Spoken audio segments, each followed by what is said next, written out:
What unfolded during today's Senate hearing was not just tense, it was revealing. In a dramatic and at times explosive exchange, Senator Adam Schiff confronted FBI Director Kash Patel over allegations of political retaliation, internal FBI firings, and the handling of the Jeffrey Epstein files. Thank you, Mr. Chairman. Mr. Patel, during your confirmation hearing, you made several important commitments. For instance, you told Senator Coons there will be no politicization at the FBI. There'll be no retributive actions taken by any FBI should I be confirmed as FBI director. So let me ask you very specifically, did you ever take any action to terminate or discipline an FBI agent or employee in whole or in part as retribution for being part of an investigation of Donald Trump or January 6th? No. You also committed, you assured Senator Blumenthal, all FBI employees will be protected against political retribution. So you're testifying today that you played no role in the firing of even a single FBI agent for political retribution. None for political retribution. And if any FBI agent said you did, they would be lying. Is that your testimony? I'm only speaking to my actions. Everybody is allowed to make their allegations. Oh, no, these are allegations against you. And so, Mr. Patel, if FBI, senior FBI agents or employees said that you were firing them for political retribution reasons because of the cases they were assigned, you're saying they would be lying. Is that anyone that was terminated at the FBI was done so for failing to meet the standards, uphold their constitutional oath, and effectuate the mission. Well, by meet the standards, are you talking about meet the standards of protecting the president under any circumstance? No. You also guaranteed Senator Blumenthal that every FBI employee will be held to the same, absolute same standard. No one will be terminated for case assignments. Are you testifying today that you never terminated anyone at the FBI in whole or in part because of a prior case assignment? No one at the FBI is terminated for case assignments alone. Well, I'm asking about you, Mr. Patel. Did you, in whole or in part, terminate anyone at the FBI because they worked on the Trump investigation or because they worked on January 6th? No one at the FBI has been terminated for case assignments alone. Okay, you're saying alone. Does that mean they were terminated in part because they were assigned to a January 6th case or assigned to the Mar-a-Lago case? You're being very precise here, Mr. Patel. You're saying alone. That means they were fired in part because they were assigned those cases. Is that your testimony? Absolutely not. But if you want to keep putting words in my mouth, then let me ask you, let's strip away the word alone. Did you terminate or participate in any discipline of any FBI employee in whole or in part because of their work on an investigation of Donald Trump or January 6th? Yes or no? Any terminations at the FBI by employees. No, I'm asking you a very specific question. And I'm going to answer the question, but you don't like the answer because it's the truth and it guts your narrative. I want an answer to my question. I don't want an answer to someone else's question. So let me just be precise, and I ask for a yes or no answer. Did you ever terminate or discipline an FBI employee in whole or in part because they had been assigned or worked on an investigation of Donald Trump or January 6th? FBI employees are only terminated if they fail to uphold their oaths of office and duty. You're not answering my question. I don't have to answer your question yes or no because you're setting up a trap so you can have a media narrative. I'm not setting up a trap. And I'm not giving it to you. Unless it's true that you fired people. People have been terminated at the FBI who failed to uphold the standards that the FBI requires them to uphold. Did you tell anyone at the FBI that all FBI employees who they identified who had worked on cases against President Trump would be removed from their jobs? Did you tell that to someone at the FBI? Say that I would remove people for case assignments? That you would, that people that were identified as having worked on cases against President Trump would be removed from their jobs. Did you tell that to someone at the FBI? People are not removed for case assignments. Just answer my question. Did you tell that to someone? People are not removed for case assignments. No, you're not answering my question. And I would never Mr. Patel, tell anyone. Did you tell someone at the FBI that FBI employees identified as having worked on cases against President Trump would be removed from their jobs? Yes or no, did you tell someone that? I would never tell anyone at the FBI that they're being removed for basically their case assignments. Okay, so anyone who said that would be lying. Is that your testimony? Anyone can say whatever they want. No, I know, but you're saying they were a liar. I'm telling you what I said. Because this is in the complaint against you, Mr. Patel. So you're saying Mr. Driscoll and others are liars? I'm not going to address the complaint in the ongoing Okay, well then let me litigation. ask you, have you ever told anyone at the FBI that the FBI tried to put the president in jail and he hasn't forgotten it, and that your job depended on the removal of agents who worked on cases against the president? No. Did you ever tell anyone that? No. Okay.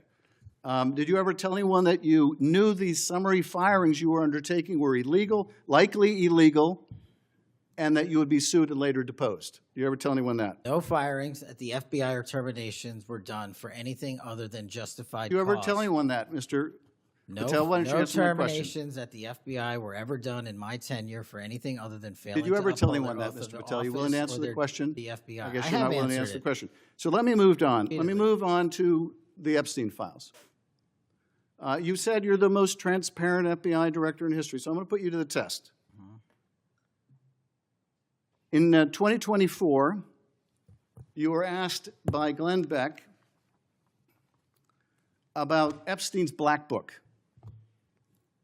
And you said, he asked, who has Jeffrey Epstein's Black Book? And you said, Black Book, FBI. And he said, but who? That is, I mean theirs. And you said, oh, that's under the direct control of the director of the FBI. That's what you said. Was that true, Mr. Patel? I'll rely on you quoting it accurately. I did that a couple Was of it years true ago. what you represented to Mr. Beck and the president's supporters out there, or were you lying? No, Was it true that the Black Book, Epstein's Black Book, was in the possession of the FBI director? The Black Book was in the possession of the FBI. Okay, so now that you're the FBI director, you have possession of the Black Book, right? That index has been released.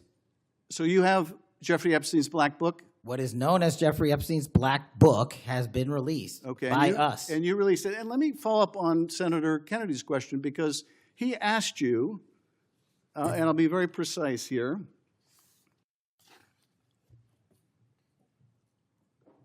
You've seen most of the files. Who, if anyone, did Epstein traffic these young women to besides himself? And you said, himself. There's no credible information, none. If there were, I would bring the case yesterday that he trafficked to other individuals. And Kennedy, the information we have, again, is limited. And Senator Kennedy said, the answer is no one. And you said, for the information we have.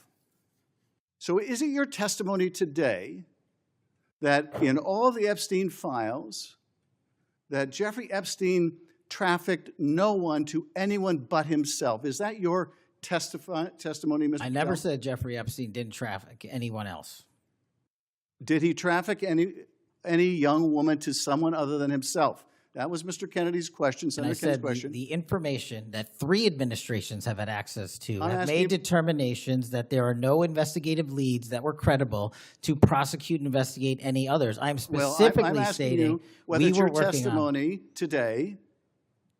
Well, you just read that it, and I said it I'm- 10 minutes ago, so let the record reflect my I testimony. just want to make sure there's no misunderstanding, because there are victims like Virginia Guifer who have testified otherwise, who have said otherwise, and you're telling the American people today that the Epstein list is a single name and it's Jeffrey Epstein.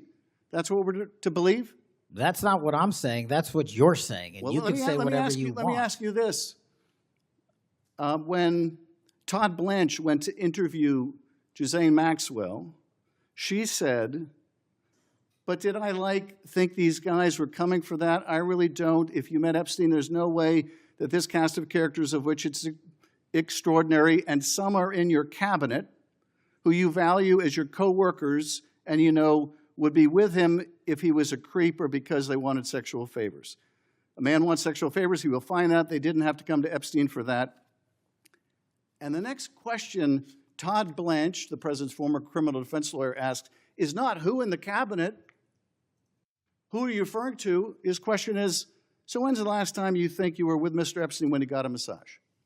So let me ask you, who are those cabinet members that Ghislaine Maxwell was referring to that that were part of this cast of characters associated with Mr. Epstein? Who are they?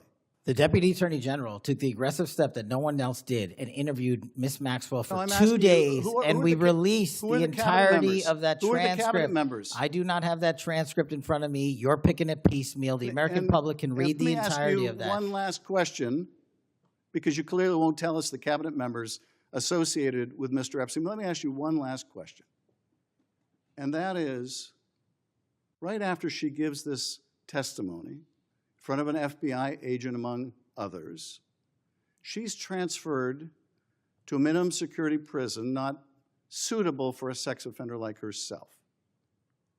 Who made that decision and why? The Bureau of Prisons. The Bureau of Decisions made it in Prisons. The Bureau of Prisons decided on their own, without any consultation with Blanche or anyone else, that they were going to suddenly, after this interview, completely unrelated to this interview, completely unrelated to anything she said, move her to a prison not suitable for a sex offender. You want the American people to believe that? Do you think they're stupid? No. I think the American people believe the truth, that I'm not in the weeds on the everyday movements of you're not inmates. in the weeds? What I am doing is most- protecting this country, providing historic reform, and combating the weaponization of intelligence by the likes of you. And we have countlessly proven you to be a liar in Russiagate, in January 6th. You are the biggest fraud to ever sit in the United States Senate. You are a disgrace to this institution and an utter coward. I'm not surprised. I'm not surprised that you continue to lie from your perch and put on a show so you can go raise money for your charade. You are a political buffoon at best. Well, you can take an internet troll. Take it to the bank that the FBI is protecting this country and the state and citizens of the California. We are bringing historic reform. Point of order. But all you care about is a child sex predator that was prosecuted by a prior administration, and the Obama Justice Department and the Biden Justice Department did squat. And what did President Trump do? Bring new charges courageously. And what have we done? Chairman, You said take I'm the control most of this transparent situation. FBI director in history. Take control of this 33,000 pages of information to you. I challenge you to say anything credibly to the truth. Go ahead and run to the cameras where you want to go now. Both of you be quiet. Before I go to Senator Tillis.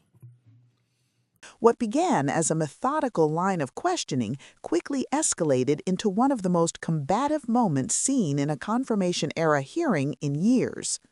At the center of the confrontation was a fundamental question whether the FBI under Director Patel has remained independent from political pressure or whether it has been used as a tool of retribution. Schiff began by reminding Patel of promises he made during his confirmation process. Patel had pledged there would be no politicization at the FBI, no retaliation against agents, and no disciplinary action tied to political cases. Schiff then asked a direct and carefully worded question whether Patel had ever taken any action to terminate or discipline an FBI employee in whole or in part because they participated in investigations involving Donald Trump or the January 6th attack. Patel's answer was a simple no, at least at first. But as Schiff continued pressing, the clarity of that denial began to blur. Schiff attempted multiple times to get a simple yes or no answer. Did Patel, in whole or in part, discipline or terminate anyone because of their work on Trump-related or January 6th investigations? Patel repeatedly refused to answer in those terms, accusing Schiff of setting a trap. Instead, Patel insisted that any firings were solely for failing to meet FBI standards or uphold the constitutional oath. That, too, is notable. Patel did not directly refute the credibility of the allegations, only restated his own version of events. In congressional oversight, that leaves unresolved questions, especially when whistleblower complaints reportedly exist. Then came the Epstein files, a subject that has fueled public distrust for years.